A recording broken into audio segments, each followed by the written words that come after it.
Hello guys, నేను ఈరోజు మీకు ఫేమస్ గణేష్ గడ టెంపుల్ గురించి చెప్పడానికి వచ్చానండి. హైదరాబాద్లో మనకి 108 ప్రదక్షిణాలు చేసే టెంపుల్ అంటే చిలుకూరు అని చాలా మందికి గుర్తుకొస్తూ ఉంటుంది. చిలుకూరు ఎంత ఫేమస్, మన ఈ గణేష్ గడ్డ టెంపుల్ కూడా అంతే ఫేమస్ అండి ప్రదక్షిణాలకి. ఇక్కడ కూడా 11 ప్రదక్షిణాలు చేసి కోరిక తీరిన తర్వాత 108 ప్రదక్షిణాలు చేస్తారండి. సో మన ఈ గణేష్ గడ్డ టెంపుల్ రుద్రారం విలేజ్, పటాన్చెరు మండలం, సంగారెడ్డి డిస్టిక్ కిందికి వస్తూ ఉంటుంది. సో ఇది ఈ టెంపుల్ దేనికి ఫేమస్, ఏంటి ఫేమస్ అనేది మీరు నా వీడియో చివరి వరకు చూస్తే మీకు అర్థమవుతూ ఉంటుంది. సో నేను వచ్చేసేసి హైదరాబాద్ నుండి వస్తున్నానండి. హైదరాబాద్ నుండి లింగంపల్లి మీదుగా బిహెచ్ఎల్ సర్కిల్ నుండి వస్తున్నాను. సో స్ట్రైట్‌గా వస్తే నాకు ముందుగా పటాన్చెరు వస్తుంది. పటాన్చెరు దాటేసిన తర్వాత నేను కొంచెం ముందుగా స్ట్రైట్‌గా వస్తే నాకు ఇక్కడ పటాన్చెరు ఓఆర్ఆర్ వస్తుంది. ఓఆర్ఆర్ కింద నుండి వెళ్తే మనకి స్ట్రైట్‌గా టెంపుల్ వస్తుందండి. సో నేనైతే ప్రతి సంవత్సరం ఈ టెంపుల్‌కి ఒక 2, 3 టైమ్స్ వస్తూ ఉంటాను. చిలుకూరి బాలాజీ టెంపుల్‌కి వెళ్తూ ఉంటాను. ఇక్కడికి కూడా వస్తూ ఉంటాను. ఈ టెంపుల్ చాలా మహిమగల టెంపుల్ అని చాలా ప్రతీతి అండి. చాలామంది వస్తూ ఉంటారు, మొక్కులు తీర్చుకుంటూ ఉంటారు, వాహన పూజలు చేయించుకుంటారు, అక్షరాభ్యాసం చేయించుకుంటారు, అభిషేకము, హోమము, సత్యనారాయణ స్వామి వ్రతము ఇలా చాలా చేయించుకుంటారండి. చాలా ఫేమస్. చాలామందికి ఈ టెంపుల్ గురించి తెలుసు అనుకుంటా. బట్ తెలియని వాళ్ళకి ఒకసారి యూజ్‌ఫుల్ అవుతుందని చెప్పేసినట్టుగా మన యూట్యూబ్ ఛానల్‌లో నేను ఈ వీడియో తీయడం జరిగింది. ఈసారి తీద్దాము అని అనుకున్నాను. సో తీసి అలా మీకు చూపిస్తున్నాను. సో నా వీడియో చివరి వరకు చూడండి. మీకు రూట్స్‌తో సహా క్లియర్‌గా అర్థమవుతూ ఉంటాయి. సో ఇక్కడ ఏం పూజలు జరుగుతూ ఉంటాయి, ఎంత కాస్ట్ ఉంటుందని కూడా మీకు తెలుస్తూ ఉంటుంది. సో నేను ఇప్పుడు పటాన్చెరు మీదుగా వస్తున్నానండి. ఓఆర్ఆర్ కింద నుండి వచ్చేసేసాను. వచ్చేసిన తర్వాత మళ్ళీ కొంచెం స్ట్రెయిట్‌గా వస్తే ఇంకొక బ్రిడ్జ్ కిందకి వచ్చేస్తాము. బ్రిడ్జ్ కింద నుంచి స్ట్రెయిట్‌గా వెళ్ళిన తర్వాత కొంచెం ఇక్కడ ట్రాఫిక్ జామ్ ఉంటుందండి. సో జాగ్రత్తగా వెళ్తూ ఉండాలి. ఇక్కడ లారీస్ కూడా ఎక్కువ ఉంటూ ఉంటాయి. సో కొంచెం ఈ బ్రిడ్జ్ క్రాస్ చేసిన తర్వాత మనకి రైట్ సైడ్‌గా ఒక స్వీట్ హార్ట్ రెస్టారెంట్ అనేది ఉంటుంది. అది బిర్యానీకి ఫేమస్ అండి. సో టెంపుల్‌కి వెళ్తే బిర్యానీ ఏంటి అని అనుకోకండి. జస్ట్ చెప్తున్నాను మీకు, అలా బిర్యానీ ఫేమస్. అది కొన్నిసార్లు మేము టెంపుల్‌కి వెళ్ళని టైంలో మా ఫ్రెండ్స్‌తో ఇక్కడికి వచ్చి తిన్న సందర్భాలు ఉన్నాయి. అందుకే చెప్పాను. ఇక్కడ బేకరీ ఐటమ్స్ కూడా ఉంటాయి మనకి. సో బేకరీ ఐటమ్స్ కూడా చాలా ఫేమస్. చాలాసార్లు నేను ఉస్మానియా బిస్కెట్స్ అలా తీసుకున్నాను. ఆఫ్‌కోర్స్ మనకి హైదరాబాద్‌లో టీ అండ్ ఉస్మానియా బిస్కెట్స్ చాలా ఫేమస్ కదండి. సో అందుకోసం అని చెప్పేసి మీకు జస్ట్ ఒక హింట్ ఇస్తున్నాను. రిటర్న్‌లో అలా మీరు ఏమైనా తీసుకోవాలి అనుకున్నప్పుడు తీసుకోవచ్చు అని చెప్పేసి. సో మనము ముందుగా ఈ బ్రిడ్జ్ కింద నుంచి వచ్చేసేసి పటాన్చెరు ఓఆర్ఆర్ అయితే కంప్లీట్‌గా క్రాస్ చేసేస్తున్నామండి. పటాన్చెరు ఓఆర్ఆర్ క్రాస్ చేసేసిన తర్వాత మనకి నెక్స్ట్ స్టాప్ వచ్చేసేసి ముత్తంగి అండి. కొంచెం జాగ్రత్తగా చూసుకుంటూ వెళ్ళండి ఫస్ట్ టైం వెళ్ళిన వాళ్ళకి. ఎందుకంటే ఈ టెంపుల్ కొంచెం అంటే రోడ్ మీద కనిపించకుండా కొంచెం లోపలికి ఉన్నట్టుగా అనిపిస్తూ ఉంటుంది. సో కన్ఫ్యూజ్ అవ్వకుండా కొంచెం స్ట్రైట్‌గా వెళ్ళండి. సో నేను ఇప్పుడు ముత్తంగి అయితే క్రాస్ చేస్తున్నానండి. సో ముత్తంగి క్రాస్ చేసిన తర్వాత నెక్స్ట్ వచ్చేసేసి మనకి ఇస్నాపూర్ వస్తుంది. ఇస్నాపూర్, ముత్తంగి ఇప్పుడు ఈ మధ్య ఇవన్నీ చాలా ఫేమస్ అవుతున్నాయండి కదండి. రియల్ ఎస్టేట్ రిలేటెడ్‌గా మనకి కొంచెం చాలా బూమింగ్‌గా ఉంటుంది.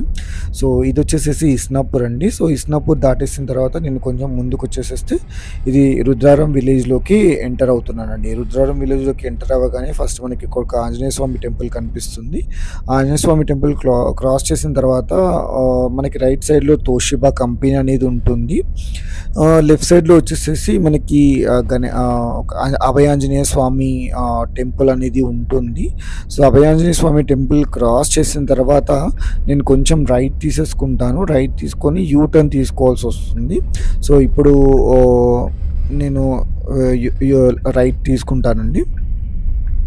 రైట్ తీసుకున్న తర్వాత జస్ట్ యూటర్న్ తీసుకుంటున్నాను. యూటర్న్ తీసుకోగానే మనకి ఇక్కడ ఒక రెస్టారెంట్ కనిపిస్తుంది. ఆ రెస్టారెంట్ దగ్గర యూటర్న్ తీసుకొని కొంచెం ముందుగా వెళ్తే ఇక్కడ మనకి స్వయంభూ గణేశుడు కొలువై ఉన్నాడండి.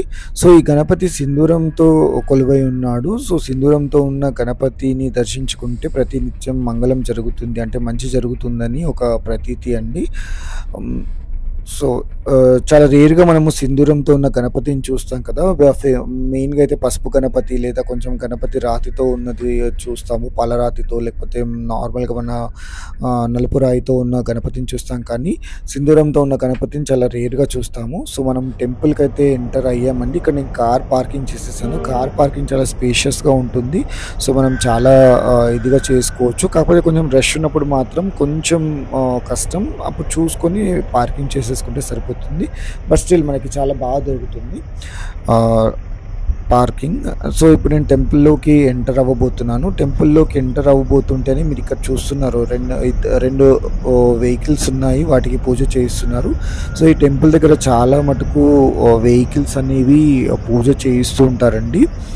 వాహన పూజలు చాలా జరుగుతూ ఉంటాయి. నేను వచ్చినప్పుడల్లా ప్రతిసారి చాలా వాహనాలు చూస్తూ ఉంటాను. సో, ఇక్కడ కొంచెం ముందుకొచ్చిన తర్వాత మనకి లెఫ్ట్ సైడ్ చూస్తే కొంచెం గ్రీనరీగా సిట్అవుట్ ఉంది.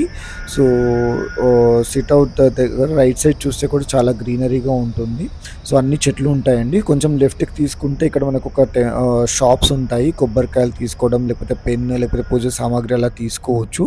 సో, వన్స్ నేను కొబ్బరికాయ తీసేసుకున్న తర్వాత కొంచెం లెఫ్ట్ సైడ్‌కెళ్తే లెఫ్ట్ సైడ్‌లో అక్కడ మనకి ట్యాప్స్ ఉంటాయి.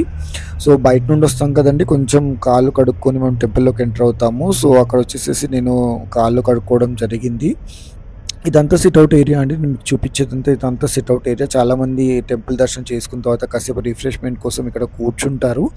సో, ఇక్కడొచ్చేసేసి టెంపుల్ దర్శనాల టైమింగ్ వచ్చేసేసి మార్నింగ్ 6:00 నుండి 1:00 వరకు, తర్వాత 4:00 నుండి 8:00 వరకు అండ్ ఆఫ్టర్‌నూన్ వచ్చేసేసేసి వాళ్ళు మనకి అన్నదాన కార్యక్రమం జరుగుతుందని చెప్పారు. సో, రెగ్యులర్‌గా జరుగుతుంది అన్నారు. సో, అదొకసారి కొన్ని సార్లు జరగకపోవచ్చు కూడా మనకు తెలీదు. బట్ రెగ్యులర్‌గా జరుగుతుందనైతే చెప్పారు ఇక్కడ. సో, ఇదే అండి టైమింగ్స్. సో, నేను కాళ్ళు కడుక్కున్న తర్వాత నేను టెంపుల్‌లోకి వెళ్తూ ఉండడం జరిగింది. సో, బయట నుంచి చూస్తే మనకి టెంపుల్ కనిపిస్తుంది కదండీ! చాలా బాగా ఇది ఉంటుందండి. చాలా పాజిటివ్ వైబ్స్ వస్తుంటాయి మనం ఏ టెంపుల్‌కైనా వెళ్తున్నప్పుడు. సో, నేను ఈ టెంపుల్ మండే రోజు వచ్చాను. చాలా రద్దీగా అంటే రష్‌గా లేదు. సో, చాలా ఖాళీగా ఉంది. ఎందుకంటే నేను 108 ప్రదక్షిణాలు కంప్లీట్ చేసుకుందామని వచ్చాను. సో, అందుకోసమని. సో, నార్మల్‌గా వచ్చినప్పుడు చాలా ఇదిగా అవుతుంది. సో, ఇదొచ్చేసేసి మనకు టెంకాయ కొట్టే స్థలం అండి. సో, కొబ్బరికాయ కొట్టేసేసి తర్వాత మనం అర్చనకు వెళ్ళొచ్చు. ఇక్కడొచ్చి స్థలము హోమాలు, సత్యనారాయణ స్వామి వ్రతాలు అలా జరుగుతూ ఉంటాయి. చాలా చాలా జరుగుతూ ఉంటాయండి ఇక్కడ సత్యనారాయణ స్వామి వ్రతాలు అండ్ పూర్తయిన హోమాలు. తర్వాత సో, ప్రసాదాన్ని అందరికీ నేను చూసినప్పుడైతే చాలా మటుకు జరుగుతూ ఉంటాయి. నేను వెళ్ళిన రోజు మాత్రం సత్యనారాయణ కొంచెం వ్రతానికి చాలా ఖాళీగా ఉన్నాయి. ఇక్కడ ప్రాముఖ్యత చూపించినట్టుగా చాలా జరుగుతూ ఉంటాయి. అండ్ ఈ రావి చెట్టుకు వచ్చేసేసరికి చాలా మంది ముడుపులు కడుతూ ఉంటారండి. ఉయ్యాలలు, ముడుపులు అలా కడుతూ ఉంటారు. సో, వాళ్ళ కోరికలు తీరాలని చెప్పేసి అన్నట్టుగా పిల్లలు లేని వారికి పిల్లలు పుట్టాలని ఉయ్యాలలు కడుతూ ఉంటారు. ఇక్కడ చూస్తూ ఉంటాం కదా! చాలా ఎక్కువగా ఉన్నాయి ముడుపులు. సో, ముడుపుకి కూడా ప్రత్యేక ఇది ఉంటాయి. ఇది వచ్చేసేసి భోజనశాల అండి. లైక్ చెప్పాను కదా! అన్నదాన కార్యక్రమం జరుగుతూ ఉంటుంది. ఇది పంచముఖ ఆంజనేయ స్వామి టెంపుల్ చిన్నగా ఉంది. తర్వాత పార్వతీ అమ్మవారి టెంపుల్ ఉంటుంది. తర్వాత బాలసుబ్రహ్మణ్యేశ్వర స్వామి టెంపుల్ ఉంటూ ఉంది. టెంపుల్‌కి కొంచెం ముందుకెళ్ళిన తర్వాత వెనక భాగంలో ఉంటాయి. లైన్‌గా ఉంటాయండి ఇవి 3. కానీ చాలా చూస్తే చాలా పాజిటివ్‌గా అనిపిస్తూ ఉంటాయి. ఇదొచ్చేసేసి మనకి నవగ్రహ మండపం అండి. లైక్ నవగ్రహాల మండపం అది. సో, ఇక్కడ చూపించినట్టుగా మనకి పులిహోర ప్రసాదం, లడ్డు ప్రసాదం కూడా దొరుకుతూ ఉంటాయి. అండ్ పూజలు లిస్ట్ అండ్ వాటి ప్రైజెస్ కూడా ఉన్నాయి ఇక్కడ. సో, అది అయిపోయిన తర్వాత మనం ఇక్కడ చూస్తే శివాలయం కూడా ఉంటుందండి. చాలా బాగా అలంకరణ చేస్తారు. చాలా పాజిటివ్‌గా అనిపిస్తుంది శివుడు దీని రిలేటెడ్‌గా. సో, ఇక్కడ పెన్స్ అండ్ మనకి స్లిప్స్ కూడా ఉంటాయి 108 ప్రదక్షిణాలు చేసుకోవడానికి. నేనైతే 108 పుట్టి ప్రదక్షిణాలు ఉంటుంది. స్టార్ట్ అందులో చేశాను. వేయండి. సో, ఎక్కడ పడితే 108 అక్కడ ప్రదక్షిణాలు స్టార్ట్ చేసేసి కంప్లీట్ చేసేసానండి 108 ప్రదక్షిణాలు. సో, 108 ప్రదక్షిణాలు కంప్లీట్ చేసిన తర్వాత నాకు చాలా హ్యాపీగా అనిపించింది. మొత్తానికైతే మొక్కు తీర్చుకున్నట్టుగా అనిపించింది. సో, వన్స్ అది అయిపోయిన తర్వాత నేను అది అక్కడ వేసేసాను స్లిప్. ఇక్కడ చూస్తే చాలా మటుకు స్లిప్స్ ఉన్నాయి. ఈ రోజు జరిగిన స్లిప్స్. ఏ రోజుకి ఆ రోజు అవి క్లీన్ చేస్తూ ఉంటారు. సో, ఈ రోజుకి ఇంతమంది వచ్చినట్టున్నారు మార్నింగ్. నేనైతే ఈవినింగ్ కంప్లీట్ చేసుకున్నాను.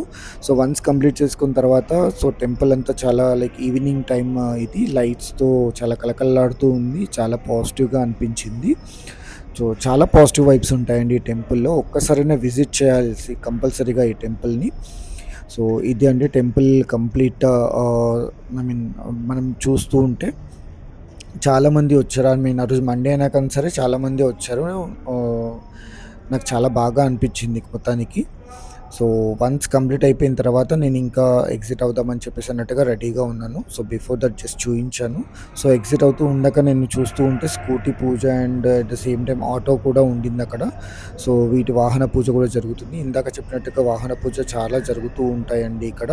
సో, అది విశేషం ఇక్కడ కూడా. సో, వన్స్ నేను ఎగ్జిట్ అయిపోయిన తర్వాత ఇక్కడ లెఫ్ట్ సైడ్‌లో ఇందాక మీకు ట్యాప్ సైడ్ చూయించినట్టుగా మొత్తం గ్రీనరీ అండ్ సిట్అవుట్ ఏరియా కూడా ఉంటుంది. కాసేపు అక్కడ కూర్చొని కొంచెం రిఫ్రెష్‌మెంట్ అవుదాము అని చెప్పేసి అన్నట్టుగా అనుకున్నాను. సో, అక్కడ కొంచెం వెహికల్స్ ఉండేసరికి రైట్ సైడ్ ఎళ్ళేసేసి రైట్ సైడ్ చాలా ఖాళీగా అనిపించి అక్కడ కూర్చున్నాను కాసేపు. చాలా రిఫ్రెష్‌మెంట్‌గా అనిపించింది. సో, ఇదండి మన exit. Thanks for watching. Please like, subscribe and bell signal కొట్టేసేయండి సరిపోతుంది.